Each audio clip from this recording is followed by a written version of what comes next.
It's worth 3 weeks ago. I mean, think, right? Was there a more miserable franchise in the entire sport? And all of a sudden, I got to give credit to Rex Ryan. He was screaming and yelling, put the young guys out there because they will bring energy. And look at that moment. The young guys are a lot of work for a coaching staff, but they're also, it's an unbelievably rewarding work when you feel it's starting to come together. And I think, coaches that we saw Matt LaFleur go through it with the Packers a couple of years ago when they're breaking in Jordan Love. By the end of that year, he's got the same kind of energy that those young guys are giving. So look, ways to go. Look, they lose to the Saints last week. They have a really tough schedule. There will be ups and downs, as there always are with young players. But at least there's some ups. Right. And the Giants haven't had a lot of ups over the last decade or something like that. So Orlovsky, again, the opposite side of it. We talked about the Eagles side of it. What's your number one takeaway from last night from a Giants side of it? Man, there's hope. For the first time in a long time, there's hope. When I watched Jackson Dart last night, I feel like I'm watching a combination of Lamar Jackson, Josh Allen, and Baker Mayfield. There's just playmaking. There's a reality where maybe sometimes I don't know what I'm looking at, as a football player. Like, hey, Nick doesn't necessarily do the right thing all the time.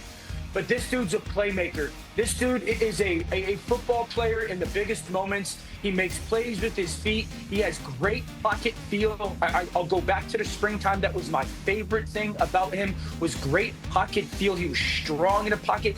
And the reason I say Josh and Lamar is, like, early on in their careers, there was just that run around and that bull in a china shop, that tough physical runner, that I'll find a way mentality. And it wasn't as pretty certainly as it is now.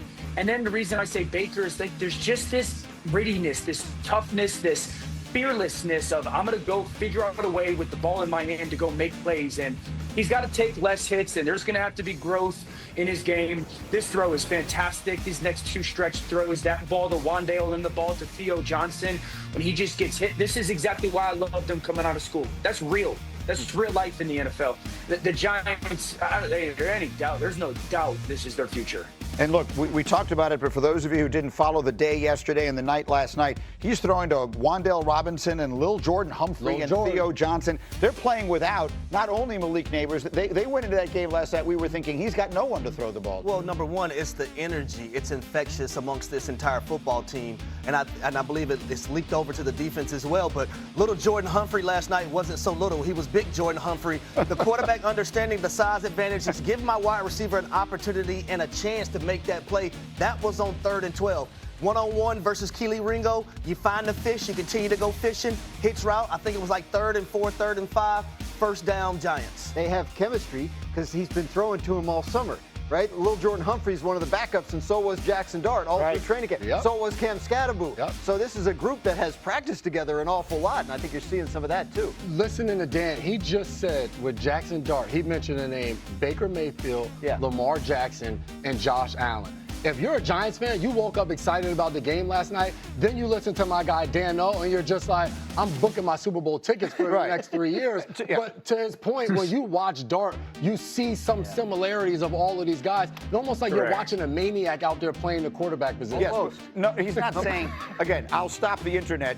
He's not saying he is as good as those guys. Absolutely. You're looking for traits. This is the kid's third start of his career. But when the stuff that we scouted, you scouted, Dan, and I just, made notes on that everyone's scouting, the stuff you saw coming out of college from him, you are seeing it play out here, and he's a long way from being a finished product, to your point. There's no question. That's kind of during the spring, I was like, he's a top 10 pick. He's a top 10 pick. The Saints, the Raiders, somebody has to take him. I think what you saw in college was a kid that was ultra competitive in the pocket, had unbelievable ability to throw the football down the field because he was challenged to do so. And then there is that unique athleticism that it's maybe not off the charts, like jaw-dropping, but it's just athletic instinct. And I'll go back to being in the pocket. He's so strong in the pocket. And that's what, like, game-wise, reminds me so much of Josh Allen. It's not just Brian Dable and his pass. In the pocket, he's so strong. And, guys, think about what he's done for this football team. Just by the way that he not only plays, but if you just watch him approach the play, approach the line of scrimmage, there's an expectation that exudes of him, and we've heard it all summer of like, I'm gonna go make a play. I'm gonna go find something good that happens. So you had that, right? And then you're sprinkling it in with some really big time throws. This isn't just run around football. There's some real big time throws happening. And if you're a Giants fan right now, you're going, hold on. We're doing this without Malik Neighbors, and we're doing this with a little bit of a banged up offensive line. If we can just kind of stay afloat this year and remain competitive, win some games, Brian Dable and Joe Shannon are coming back. And then next year, you're sitting there going, we absolutely can contend in that division and be what Washington is right now. Feels like the beginning of something. Now I feel almost bad about this because Dan is good enough to get up early. He's not supposed to be working today. Get up and do the show. At times there's, some negativity that's surrounding here. And, for us, like, some of the new guys that are coming here, like, we just got here. So, we don't feel like we were involved in the past. And we got a lot of winners on this team and guys who come out every single day and work their ass off to a good showing on Sundays. And, we do feel like we're a really good team. We have really good players. Exactly what you want to hear him say.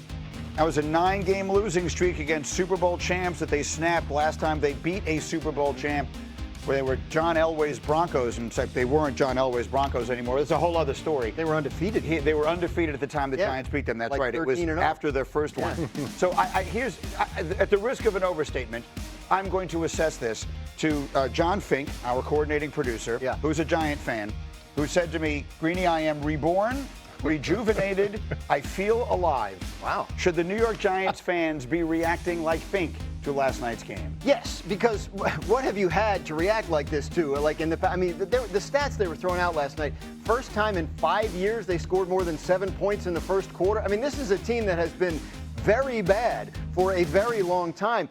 14 years since they won the Super Bowl. That's a significant chunk of Jackson Dart's life. That's right. I mean, like, he does not remember the last time the Giants were very good. So, yes, it's a lot of fun. Look, they lost to the Saints last week. No one else has done that. The schedule is hard. Like, there will be ups and downs. But you come out of last night saying, we've got these guys that are fun, that are good, that are not afraid of the Super Bowl champions, and you can look ahead to the rest of this season and feel like you have something fun to root for, and you can look ahead to future seasons and feel like you have something to build on. Sometimes when you're young in the NFL, you're just young and dumb. So you don't know what you don't know. And when you watch Scatterboo and you watch Jackson Dart play, they're running into guys. They're not low. They're not getting out of bounds, any of those things. And talking to Brian Dable last week, we had a production meeting. All he continued to say was, I love these young guys. Said it 5 times with the biggest smile on his face. And last night, we got a chance to see exactly why. Jackson Dart is not going to be pretty. He had fumbles, interceptions a week ago. But then last night, he comes out, he plays poised. The moment isn't too big. He's a leader. When I was at the game last night, there's belief in the stadium for the first time in a long time. When Jackson Dart went in the blue tent, it was just completely quiet. He walks out of the blue tent. Don't know whether he's back or not at this point. The entire stadium erupted because they know how special and how much he means to this organization right now of what he's been able to do in the last 3 weeks. Harry, you've got tape of Jackson Dart. Yeah, I'm blown away because he's so cool, calm, and collected. You talk about a guy being poised when he's in the pocket, no matter if it's defender players around him or not. And this first play is 3rd and 8. 3rd and 8 situation. You have all-pro linebacker Zach Bond. He is spying Jackson Dart, so they know that they have to have someone to account for him. Watch how easy it is for him. He's not getting flustered. He's not panicking in the pocket. He's going to step up, force a missed tackle, but watch this dead leg on this all-pro linebacker Zach Bond. Now you had me. Psych. No, you didn't. Touchdown, Jackson Dart. So the next play, we're going to have a 3rd and 8. They're going to send Zach Bond on a blitz. Watch how cool, calm, and collected Jackson Dart is in the pocket with a defender in his face as we let this play run.